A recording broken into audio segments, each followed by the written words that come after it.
pemirsa, masyarakat rakyat Indonesia dari Sabang sampai Merauke dan lebih khususnya untuk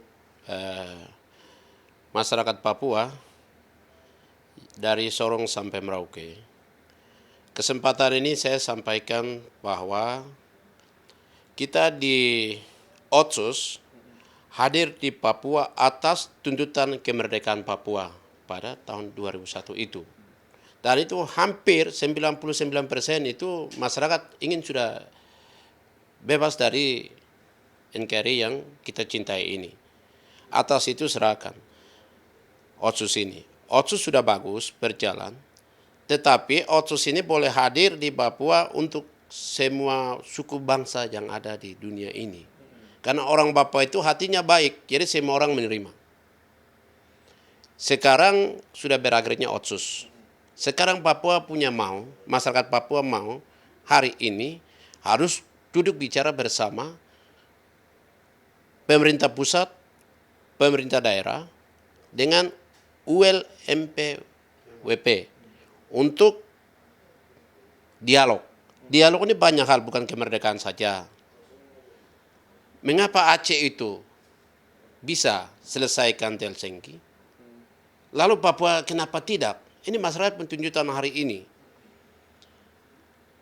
Harus negara harus hadir menghormati kepada orang Papua karena rambutnya keriting kulit hitam bisa tinggal di negara ini yang minoritas. Kita ini dibunuh habis sedikit orang. Maka kami tidak mau seperti masyarakat orang asli Amerika yang Indian sekarang sudah jadi Indian. Dari Australia sekarang orang aborigin. Kita tidak mau ke depan itu terjadi kalau kita tinggal di dalam NKRI yang kita cintai, maka kita selesaikan dengan damai. Di mana kami wakil rakyat, DPR Papua datang ke sini, seluruh fraksi-fraksi dari DPR Papua, dari pimpinan sampai pimpinan fraksi, datang di DPRD untuk minta tolong untuk revisi undang-undang yang Otsus ini, yang 2 pasal ini jangan terlalu dianggap kami bahwa itu terlalu tergesa-gesa. Harus proses waktu selesaikan supaya 2 pasal itu harus kembalikan kepada MRP dan DPRP. Karena kami adalah perpanjangan tangan dari pemerintah pusat kepada daerah. Agar kita duduk sama-sama selesaikan supaya ke depan tidak boleh antara horizontal konflik tiap hari terjadi di Papua. Kasihan. Mengapa? Masyarakat sipil korban. TNI Polri juga korban. Tinggalkan. Nanti Papua ini suatu saat tinggal nama atau bisa saja ibu-ibu janda saya terlalu banyak. Ya. Karena sekarang Papua merdeka juga harga mati, NKRI juga harga mati. Jadi semua ini biasa paku bentrok ini. Salah satu win-win solution dialog. Seperti Aceh supaya kita tenang aman. Ini harus kita tinggal. Jadi kita harap Papua hari ini tidak minta pemekaran. Tidak datang dari resmi lembaga tapi kepala suku lah untuk apa itu tidak benar. Itu mengacaukan situasi. Akhirnya hari ini bentrok di Papua. Kita sekarang hari ini datang, ini tim besar dari DPR Papua. Ini adalah aspirasi dari rakyat Papua itu. Sehingga ada yang bilang kita minta pemekaran. Hari ini Papua tidak minta pemekaran. Kalau minta pemekaran jujur saya bicara dari hati nurani saya sebagai orang Papua. Orang Papua akan habis tinggal nama pulau itu. Nanti suatu kelak orang bilang Bapak sejarah, orang kulit hitam, rambut keriting tinggal di pulau ini, hilang.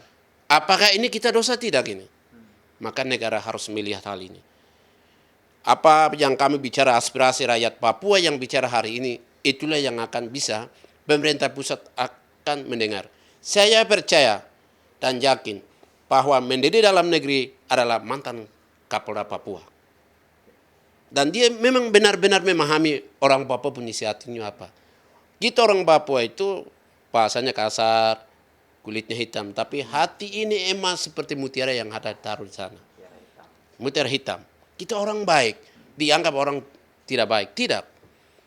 Dan kita harus bangga di negara kita ini, yang kita cintai ini. Di dalam itu ada kulit hitam, ada. Ini berwarna bagus. Untuk itu intinya pemekaran kami tidak mau. Seperti Provinsi Papua Selatan. Bapak Ibu tahu bahwa di Kabupaten Merauke, anggota DPRD dari 40 sekian, orang Papua hanya sekarang 6 anggota DPRD. Hasil pemilu 2019-2024. Bayangkan, Kabupaten Kerom, Kabupaten Sarimi, Mapi, Povendikul, Asmat, Kabupaten Merauke, Kota Jayapura, Kabupaten Jayapura. Hari ini saya jujur katakan, saya wakil rakyat di DPRD di Senayan ini, bahwa kita hari ini orang Papua mengurus KTP di Jawa, di Jogja, susah. Susah ampun. Sudah rekomendasi, sudah izinnya aja, udah susah. Masuk ke Papua, sudah tiba di bandara, KTP sudah ada, tempat kerja sudah ada, tanah ada. Lalu kita orang Papua ini mau bikin apa? Ini Tuhan kasih kami untuk negeri yang kita bisa jaga sama-sama. Untuk itu, sebagai wakil rakyat, saya Ketua Fraksi PAN DPR Papua, sudah sampaikan kepada teman-teman kami dari fraksi PAN di DPRD, bahwa apa yang kami bicara dari DPR Papua itulah hasil murni daripada hati orang Papua.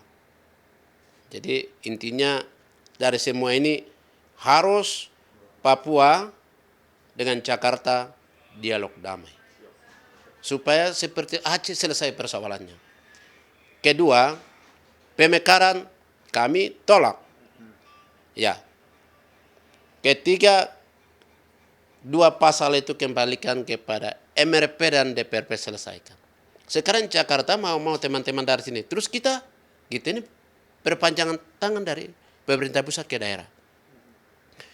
Seolah-olah kita ini tidak ada apa-apa. Jakarta mengambil keputusan, Papua masalah di atas masalah, konflik terjadi, kita pusing. Salah satunya kemarin rasis di Surabaya. Itu masalahnya besar. Tapi begitu kami DPR Papua turun, aman, selesaikan. Tapi kalau masuk dari luar Papua, itu kamu siapa, saya siapa ini? Paku Pentrok itu terjadi. Untuk itu, kepada pemerintah pusat, dan hari ini mendengar, saya Ketua Fraksi PAN DPR Papua, mendengar Menteri Dalam Negeri adalah mantan Kapolda Papua yang tahu isi hati orang Papua. Saya harap Pak Menteri, tolong 2 pasal itu kembalikan kepada MRP dan DPRP supaya Papua aman, Indonesia aman. Salah satu dialog itu bukan kemerdekaan saja. Dialog itu dialog apa saja bisa. Ini dilakukan maka masyarakat Papua itu bisa tenang. Tapi kalau tidak, revisi undang-undang Otsus ini jalan, masalah tidak akan habis. Saya yakin tidak akan, nanti kita pusing. Negara akan pusing. Apalagi sekarang COVID, semua anggaran kita sudah semakin minus. Mungkin ya, sehingga mungkin pemekaran ditangguhkan dulu untuk sementara. Untuk sementara.